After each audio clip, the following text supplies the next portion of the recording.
call the Our Father's Prayer. We don't say the Lord's Prayer. We call it Our Father's Prayer. And I'm like, oh, okay, cool. I'm a Christian. And then everybody, as if he was a choir, everybody started saying the same words at the same time, exactly the same way. And I'm like, I'm completely lost. I'm like, am I supposed to know this? Like, I don't know what they're saying. And everybody's like doing it, and I'm looking around, and even those kids that swore all the time, and everybody knew the Lord's Prayer, our Father's Prayer, as we call it. And I was so disappointed at myself because, like, I was the Christian guy in school, in my class. Everybody knew it. I went to church and everything, church guy, you know. And I just didn't know our Father's Prayer. So I got home. I was like, Mom, what's this whole the Lord's Prayer thing that everybody seems to know, but I don't know anything about it? And then she went on and, she showed me the passage that said, this is the Lord's Prayer. I'm like, how come I don't know this? Like, I've been going to church my whole life, all 7 years of my life, or however, however old I was back then. And then, I was so disappointed because I didn't know the prayer. And then I was like, why have I been struggling so much to know what to say, to bend my knees and talk to the Lord? If it's just written here, I can just say this all the time. I don't have to put any effort into it. I can just, memorize this and just say it. If this is how Jesus wants us to pray, we might as well do it, right? And then, fast forward a few years, and I'm in Australia now. I know the Lord's Prayer, and I'll talk more about it. But I get, and then all of a sudden, I'm singing my first service in Australia.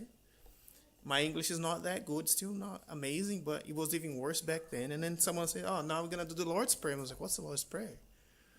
And then everybody at the same time starts, because now it's in English, and I don't know the Lord's Prayer in English, and I'm like, same experience again, like, what's happening?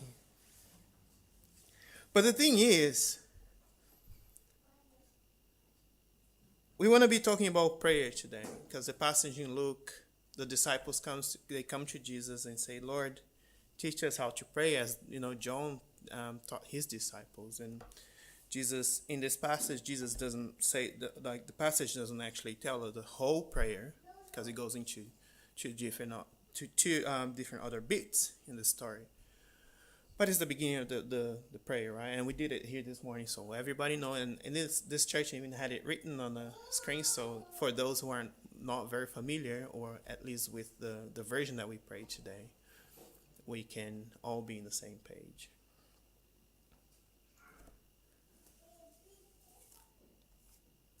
But the challenge is, as Christians, with a lot of things that we do as Christians, the fact that we come to church on Sunday mornings or Sunday nights or whenever we grew up going to church, or the songs that we sing, the words that we use, we have the Christian language almost, like some words that I know, that I have learned through my years living, in Australia, and dealing with church people and going to church, and having done theology and everything. We have some words that it seems like just Christians use, right? Like redemption. Not a lot of people out there is using the word redemption on a daily basis, or repentance, or love. And the same with prayer. Like the risk with being a Christian is to start taking things for granted. You start to just go through the motions and do things just because that's how we do it. It's like, I was looking up some possible illustrations to kind of try to explain this idea. It's like, do you know why we shake hands today? When you're saying hi to someone, does anybody, any guesses why we shake hands? Especially men. In Brazil, we kiss each other on the cheek like this, especially if you're meeting a woman, or a woman meeting a woman. Men, we always shake hands. But do we know why we shake hands? Lemuel, you had your hand up. I think you would know this. Exactly. It's to show that you don't have a weapon. So when you met someone, it's to show that you were friendly, you don't have a weapon. What about birthday candles? Do you know why we blow birthday candles? I hear some murmur. Any guesses? Just because we do, right? Imagine if you have your birthday and someone brings out a cake and there's no birthday candles on it. How disappointing, right? So there's an expectations that a birthday cake has a birthday candle, right? And it's not just one of those white, paraffin sticks. It has to be a pretty one, you know. But a birthday candle, traditionally, it was made. It was, I don't know exactly what tradition was. When the smoke went up, it was your wishes going to heaven. A lot of things that we do that we don't really know why, right? Like Christmas tree, eggs on Easter, a lot of things that we just do. And again, as Christians, we fall into the same trap. And today I want to talk to you about prayer because I think this passage is so amazing because it's revolutionary. Because it was common back in the day for rabbis, because Jesus was a rabbi, he was a master, he was a teacher, for them to have their version of a prayer. But the thing about Jesus here is that he starts with his prayer. When he starts to teach the disciples how to pray, he starts by saying, "Call God your Father now," and this is not common. So we already start with this relational way to pray. We already start, because for a lot of them, the tradition was to call God, with reverence, saying, Lord in heaven, or Lord of everything, and all the other versions, all the names that we attribute to God. But Jesus specifically, he says Father. And I know this for some of us today, it might be a challenge to call God the Father because maybe we didn't have a good relationship with our earthly father. So that word is kind of, associated with a person who didn't live a very good life, or didn't give a very good example, or didn't treat you the way that you should have treated by a father. And I can tell you, I can confess, I can share with you that was my case for a long time. I struggled to call God a father because I didn't have a very good relationship with my father myself.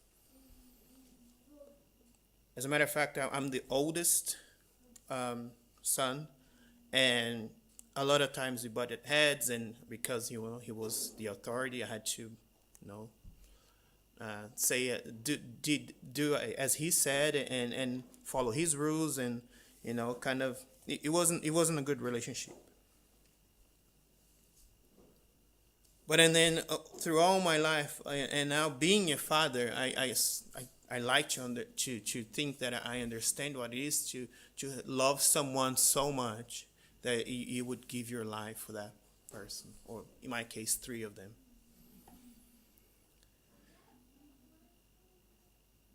So trying to bring this idea of relation into this tradition that we have, which is prayer, which is talking to God, is starting by calling him a father. And on the contrary of what I thought when I first learned the Lord's Prayer, and I like the way in Portuguese we call it the Father's Prayer, because it already brings this sense of relationship. It's not just you reciting this prayer word by word and saying, and nothing wrong with what we did here, don't get me wrong, but it's a motto. It's structured in a way that you starting this prayer with a relationship, establishing the kind of relationship you have with him, and then you go into confession, and you go into giving him control. Hallowed be your name, and your will be done as it is in heaven.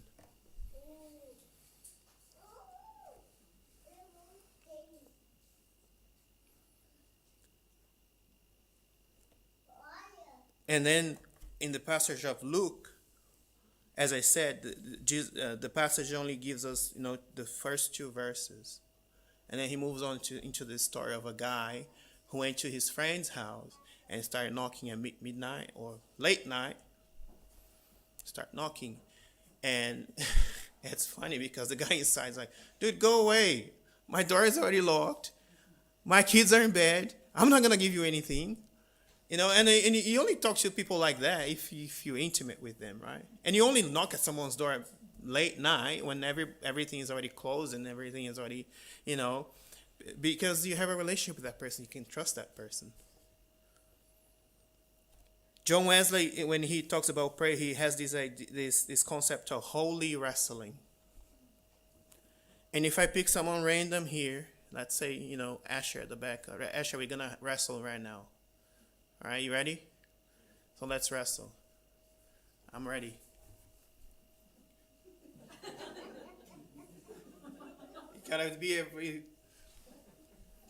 The thing about wrestling is like, I can't wrestle Asher from here. Wrestling is one of those fights, that you have to be close. You have to bring your opponent close to you.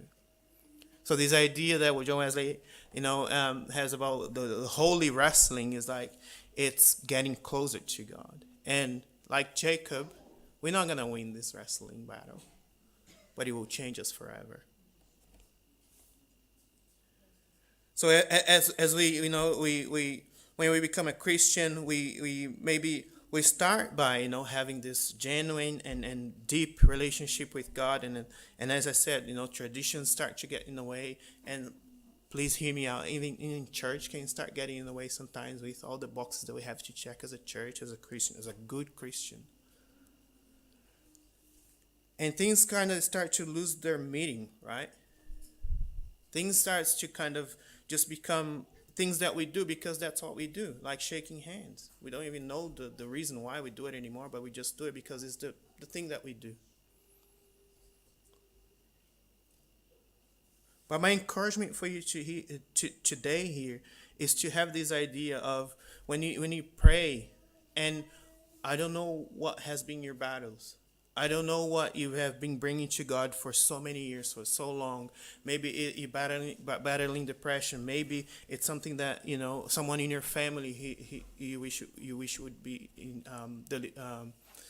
give their hearts to Jesus. Maybe it's someone from your family who walked away from Jesus. Maybe it's yourself. Maybe you don't really even understand and feel this whole God thing anymore.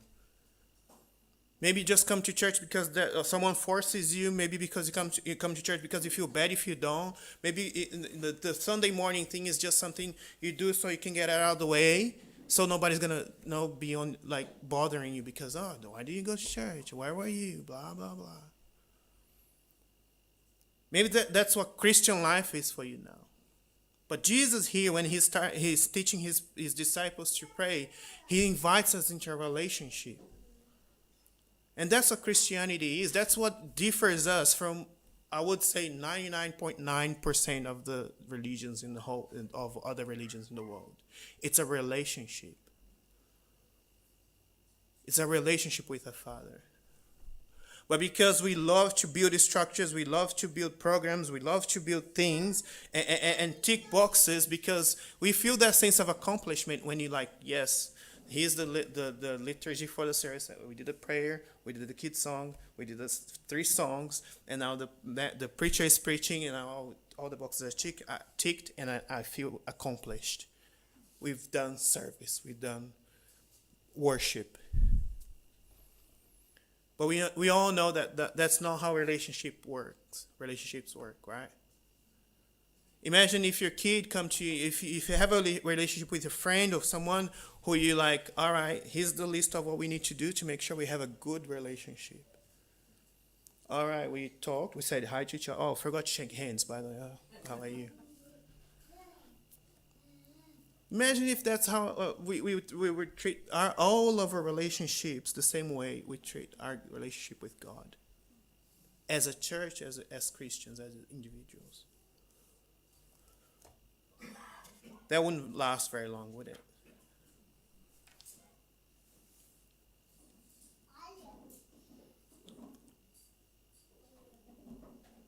He goes on to going back to the story where this guy goes to to his friend's house and start knocking and asking for something, and his friend, no, go away, man.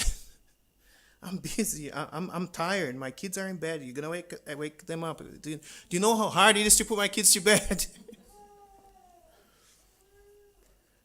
But he keeps knocking. Even if it's inconvenient, even if it's cold outside, it's dark. And back in the day, it wasn't very safe to stay outside for that long. Maybe we're in that situation. Maybe we're cold. Maybe we are frustrated because God doesn't seem to be answering our prayers. Maybe we're scared of our surroundings and what's about to happen. You can only open your phone now and watch it and see the news, but turn your TV on and watch the news to see how this world is just getting more and more scary, right? There's talks about World War III and tariffs and all sorts of crazy things happening in the world. And to hold on to this hope that if we keep knocking, God is gonna answer us. It's a challenge. But the crazy thing is, it's not that I think it was shared here before. It's not God. It's not like God is gonna give you what you want because you keep knocking and keep bothering Him. Because the next part of this story, the passage in Luke, it talks about Jesus goes on to say, if you who are evil knows how to give good things to your children. If you who are evil, would you give a snake to your kid if they ask for a fish?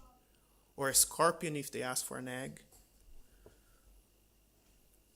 If we have this sense of goodness in us and the will and the wish to give our best to our kids, much more the Lord will give Himself to you.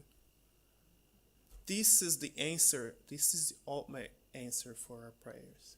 It's Himself. It's not necessarily what you want. It might be disappointing to hear that from the preacher this morning. It's Himself. But still, maybe you're still in that place where you're still knocking, it's still cold, it's still depressing, it's still scary. You don't know what to do. You don't know. You're still in that waiting room of prayer. And he's encouraging you to keep going, to keep praying, to keep trying, to keep knocking. I went to get this message. I went on a journey to write this message yesterday. I woke up at 4:30 in the morning. I got my bag ready. I got water, I got breakfast, I got everything put in my bag. And I walked about 12 k's to a lookout in a park, one of my favorite places in the world. And it was just so hard to concentrate, to stop and be still and let God speak with me. It was so hard. I was in one of my favorite places in the world. I had the okay from Rachel, go out and take as long as you need to write your message. Don't worry about anything. But still, I had so many things going through my head, so many expectations, so many disappointments, so many things that are currently in my head, and it's making me stressed, and work and responsibilities and people around me who are suffering, and all these things as I'm in this place, is completely quiet apart from some other hikers who are like just walking past on the trail behind me. I was looking at these mountains and this sense of smallness and how big God is. I love being in nature because that's when God speaks with me. And I noticed a little tree, a pine tree, like not very big, about this high, a baby tree, growing in the cracks of the rocks in the most unlikely place. And I tell you that I like plants, and sometimes I try to grow plants, and you give them water, you give them fertilizer, you give them the little things. This one needs to be mostly in shade. Okay, you put them in shade, and the next week they're all dry and dying, and all the leaves are and now this tree is growing in the cracks of a random place in the rock that there's no way that a seed would have gotten there unless I don't know how it got there. I can guarantee it wasn't me going there and putting a seed there, because it probably wouldn't grow. But it's growing now, and it looks very healthy. And I got closer to that tree, and I tried to move it to see if it would move, because no, it wouldn't move. It was very established there, and it's gonna grow and it's gonna be healthy. Probably crack the rock even further. I don't know. But I saw the trunk of the tree, and the roots were growing around the cracks and finding its way to find its, like, be secure to that place. It's very secure there. But still, every time the wind blew, that tree would just sway with the wind. In that moment, I realized how I talk about prayer. I know this idea of being in God, being still and waiting for Him to do what He has to do, and bringing to Him all my sorrows, and and I'm still there in the perfect situation, and still struggling, letting my thoughts take over, letting my worries take over. I know this idea of, bringing everything at the foot of the cross and leaving it there and letting God take care of everything, a complete surrender. This idea of wrestling, and I've been, and still, it's still really hard. And then when you go back into normal life, things are just happening around you, and then more news come in, and then more, there's more suffering. People that you love are going through very dark things, and you feel overwhelmed, and you're still praying for, your children, your grandchildren to give their hearts to Jesus, because you know how important that is, and they still just seem to be walking further and further away, and you don't even know how to pray anymore. Or you experience people like at work who are just, suffering, and you've been praying for those people and with those people, those people for years, and it's still things that might seem bleak, and nothing's going to change.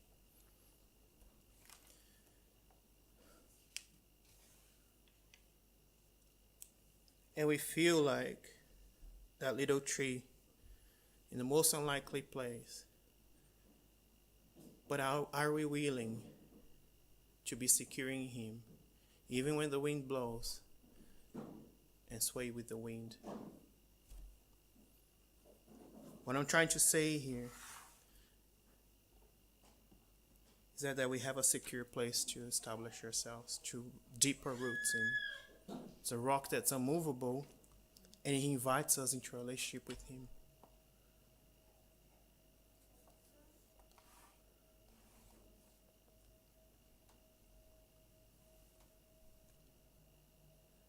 But again, it's really hard. We heard recently the story of Martha and Mary, right? I think it was last week. Pastor Richard preached on this. And again, it's one of those stories that we heard many, many times. We heard messages many, many times about Martha and Mary. And we give Martha a hard time because of Martha. Come on, it's obvious. Jesus is right there. Why wouldn't you just sit but there are things to do. There are boxes to tick. There are things to accomplish that in order for this place to be open, someone had to come and put the chairs here. Someone had to open the door. And the prayer and the liturgy and everything, they have a reason. There is a reason for those things. I'm not saying they're not important. Everything that we do as a church, the songs and, everything that we do has a purpose. And the purpose is to bring us closer to God.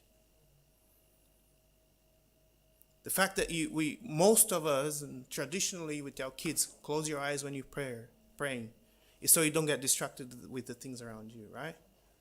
So you concentrating, trying to take that moment where you just swing with the wind.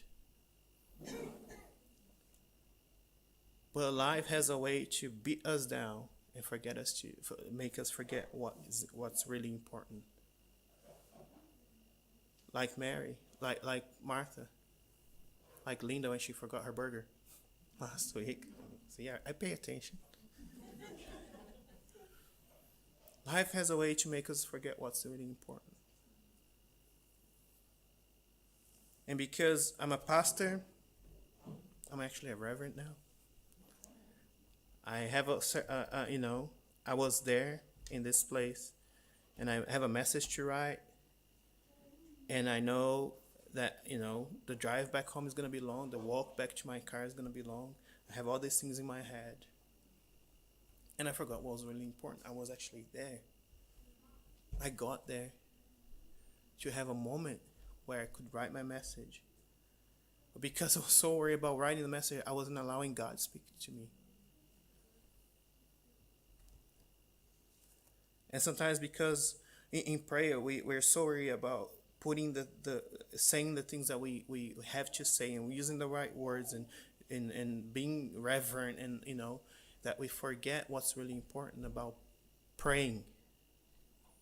And Jesus tells us in this passage that the answer for our prayers is himself. Wrestling requires you to be close to God. Praying is an invitation for us to be close to him. It's calling him Father. It's saying, hallowed be your name, and your will be done on earth as it is in heaven. It's giving him control. Maybe the answer for your prayer is not exactly what you want.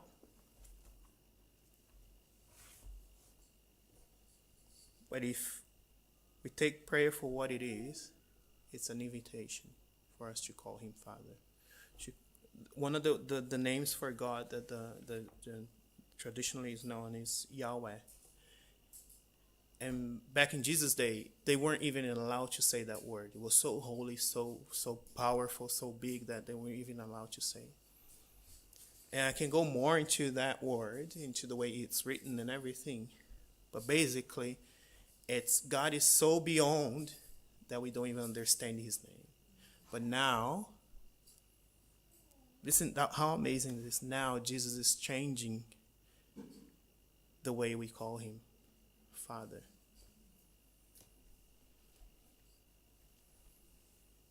So I would like to invite you, again, an invitation into your relationship. You should take a moment now. Maybe you had a crazy week. Maybe you have so much in your head. Maybe you're like me yesterday. You have so much in your head. You're worrying about lunch. You're worrying how hot it is outside.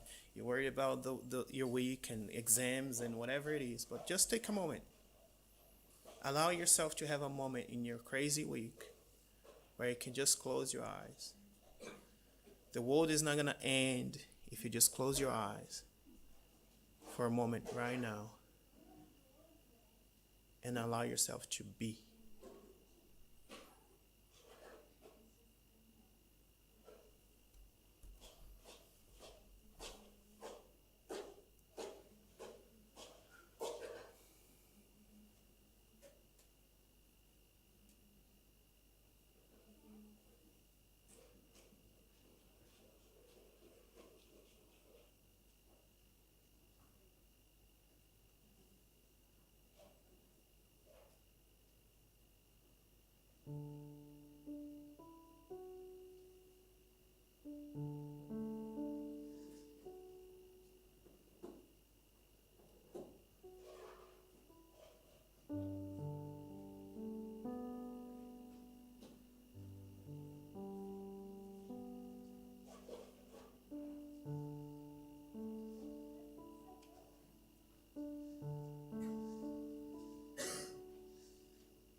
As you continue to take your moment with God right now, maybe up to this point you weren't really saying anything or thinking much. But if you feel like, maybe start saying things that are in your heart. Maybe, Lord, I'm tired. Lord, I miss you. Lord, I'm tired of ticking boxes. Lord, I'm overwhelmed. I don't know what to do. Lord, I have too much on, but I don't know what to do because everything that I have on seems to be very important. Lord, I don't even know if you're real anymore. Lord, I'm tired of suffering. Just say whatever is in your heart. Even without trying to make reason to understand why these things are happening. Just say it. Just talk to your Father. Just be with Him right now.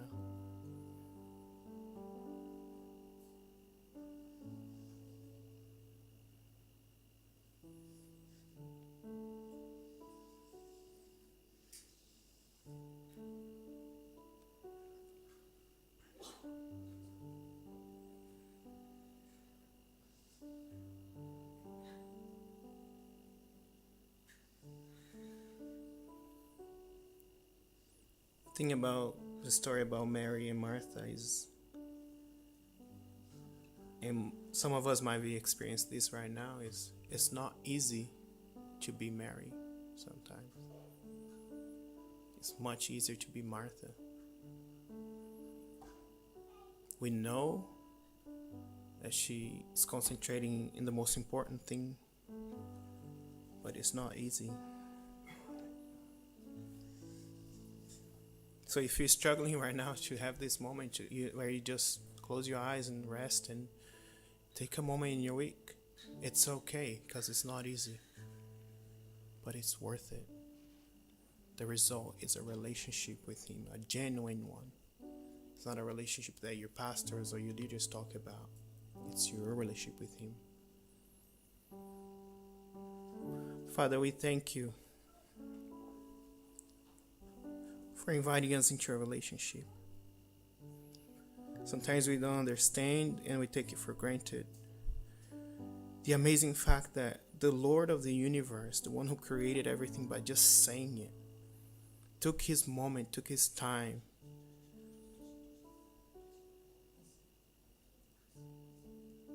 and takes His time to have a relationship with us. It's such a simple idea that sometimes it goes past and we don't even realize.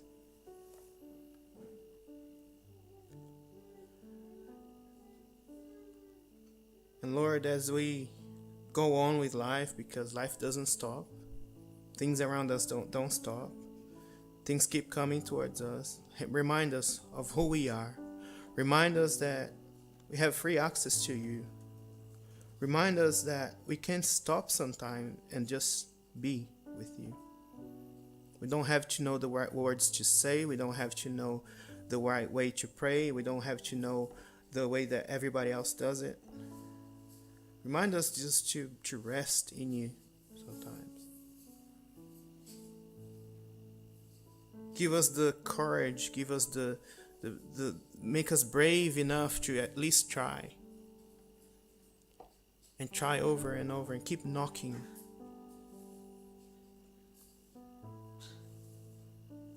Because what You want to give us is not results. It's not things to do and places to be, but it's Yourself. And as we have this relationship, then we can go on and face the world. But knowing what's the most important thing.